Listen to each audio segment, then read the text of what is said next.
Well, this looks to be a solid pay-per-view, doesn't it? I'm Charles Rentham with my predictions for AEW Full Gear 2020. Why, you could even say this card looks Metal Gear Solid. And yeah, I'm going to hide in the cardboard box of shame after that lame joke, but before that, gotta talk about what looks to be a really stacked pay-per-view that hopefully will make up for All Out. I'm not looking forward to a couple of the matches. I'll talk about that as the predictions unfold. But what do you guys think is going to happen? What are you most looking forward to? How do you think the pay-per-view is going to end up? Answers in the comments, please. I'd love to hear from you guys. So we start with the buy-in match. Serena Deeb versus Allison Kay, NWA Women's Championship match. Serena Deeb shockingly beating Thunder Rosa for the NWA Women's Championship on Primetime Live. Really good match, by the way. One of my favorite matches of the year. And Allison Kay has history with the NWA Women's Championship. Obviously, Thunder Rosa took it from her at NWA Hard Times. A really damn good match. Also one of my favorite matches of the year. A lot of really great women's action that's happened over multiple companies this year. And these are two premier workers given 15 minutes. Just say, hey, this is the kind of action you're going to see. And for the love of God, AEW, start building your women's division after this. Start, adding more. And I'm not even saying like signing a ton of women, just to sign them. But just use the women you use on Dark, Dynamite, just this kind of stuff. You feature your champion more. Do some good stuff. Because otherwise, you're just having the women's matches take place in a vacuum. Don't have don't have be like 6 matches on Dynamite, 3 women, 3 men. But just fucking build your women's division. This is going to be a good start, though. Serena Deeb's going to retain, but her and Allison Kay are going to have a great tear down the house match and say, hey, follow that. And other matches will follow that, but it's going to set the tone for the night, and I look forward to it. And now we get to Orange Cassidy versus John Silver, the Dark Order. I don't care about this feud, even though there's some history going back to when Orange Cassidy faced Brody Lee for the TNT Championship. I don't care for either gimmick. I don't really care for either guy in the ring. I'm not saying that they're bad. They're just not for me. But if the match, proves me wrong and ends up being good, I will praise it on the review. Orange Cassidy will win, but right now, I just don't care about this. I know some people will, and that's fine. And then we get MJF versus a concussed conservative Chris Jericho. If MJF wins, he can join the Inner Circle. And I'm calling Chris Jericho the concussed conservative because he donated to Donald Trump, and he can fuck the hell off. And so can all of you if you donated, because you can fuck the hell off. And I'm going to keep saying that because I don't fucking care. I'm going to keep stating my opinions. But this can only go this can only go one way. MJF's going to pay off the Inner Circle. They're going to end up screwing over Chris Jericho. MJF's going to take over leading the Inner Circle. And then Chris Jericho's going to hopefully phase out of being in the ring eventually and soon.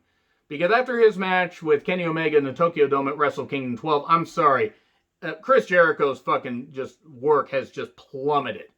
He doesn't fucking care anymore. He doesn't fucking care about being in shape. He's not nearly the mic worker he was. He's just not, he's not as good as he thinks he is. He's kind of damaged his legacy more and more as time has gone on. And he damaged that in WWE, but it's like some of the stuff he's done outside of WWE been pretty good. But honestly, yeah, MJF's got to win here, and he's got to take over the Inner Circle. I mean, I don't know if you can really save the Inner Circle, but that's the only way it can go. Otherwise, what the fuck do you do with MJF if he loses? I mean, really, I don't fucking know. MJF's got to win here.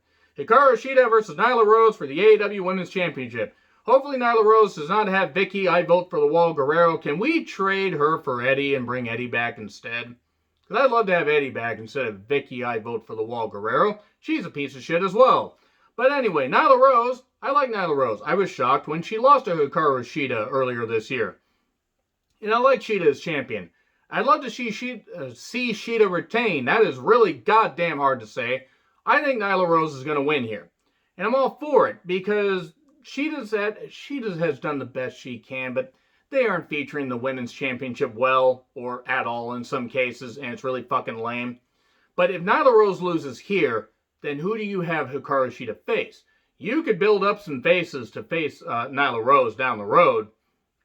But honestly, if Nyla Rose loses here, I'm not really sure what they do with her. So I think Nyla Rose is going to win. They could do a DQ finish and build it up to have a rematch on Dynamite. But I think Nyla Rose is going to win. So we're going to get a championship changing hands here.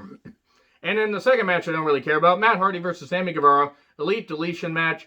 Apparently it's going to be cinematic, which is smart. We can't have an accident like at All Out. For the love of God, don't have something like that happen. I really don't want to see Matt Hardy in the fucking ring anymore. I don't even want to see him in a match.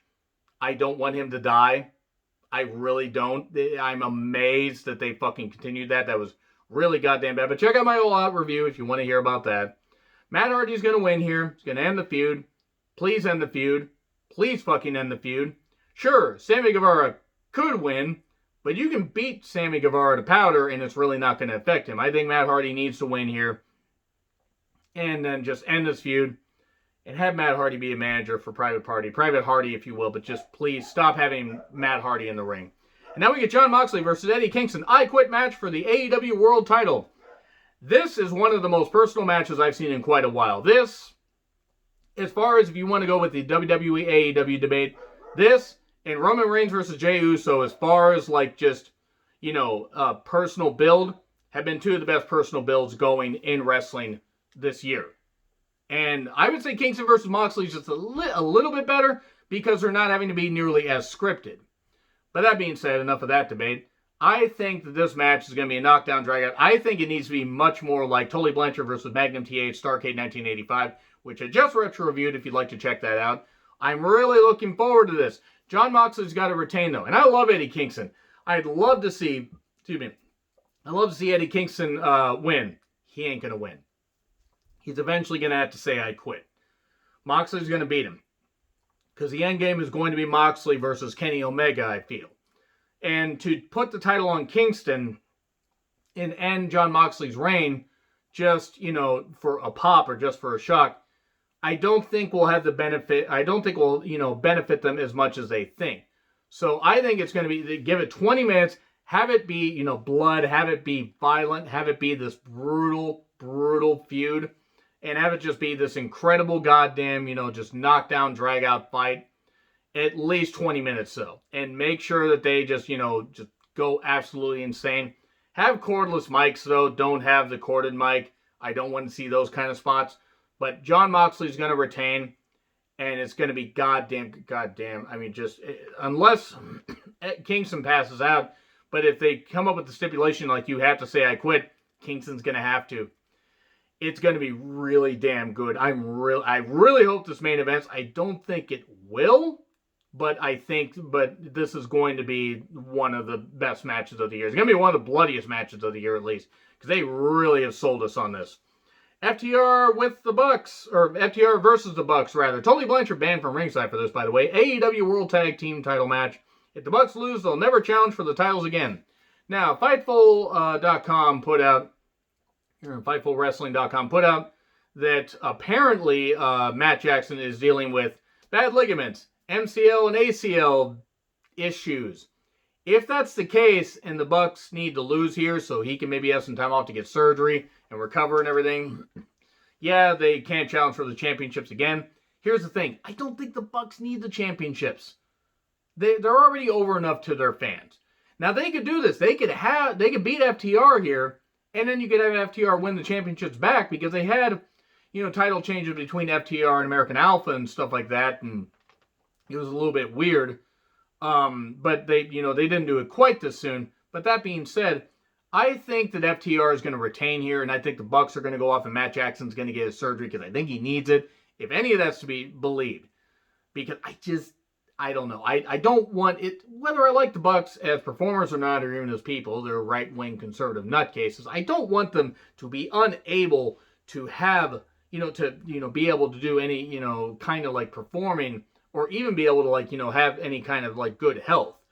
If Matt needs surgery, fucking do something, find a way out of it in about 6 months to a year. Because realistically, do the Bucks need the championships to be over? I don't think so. They could always find a way, they could worm their way back in there because they are EVPs, but I think FTR is going to win. I really hope they win. Because I think FTR needs this way more. So then we get Cody versus Darby for the TNT Championship. Now, Team Taz is apparently going to make their presence felt here because Taz says there will be an FTW presence at Full Gear. I'm thinking what happens is they try to do a run-in. Will Hobbs tries to fight them off. And Darby Allin shockingly beats Cody Rhodes now because WWE dropped their stupid trademark on Cody Rhodes. And Darby Allin's going to get the victory. And he's going to win the TNT Championship. And then it's going to transition to Ricky Starks in about a month or two, which I think is the way to go. Now, I don't like hot potatoing the championship, but I think Ricky Starks being a champion would make the most sense, where him and Darby could meet up, say, in the summer next year, and Darby can win the championship back.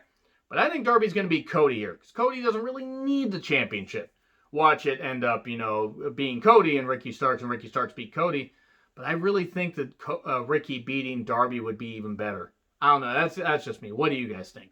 And then we get Paige versus Omega. World title eliminator finals. Kenny Omega. It's going to be a great match with Kenny Omega. And then he's going to beat Jon Moxley later in the year. Probably in December. Probably in the last Dynamite to close out the year. At least that's my opinion. So anyway, agree, disagree with what I said. Like, share, subscribe, Twitter handle in the description. I'm Joe Retlin. I'll see you soon.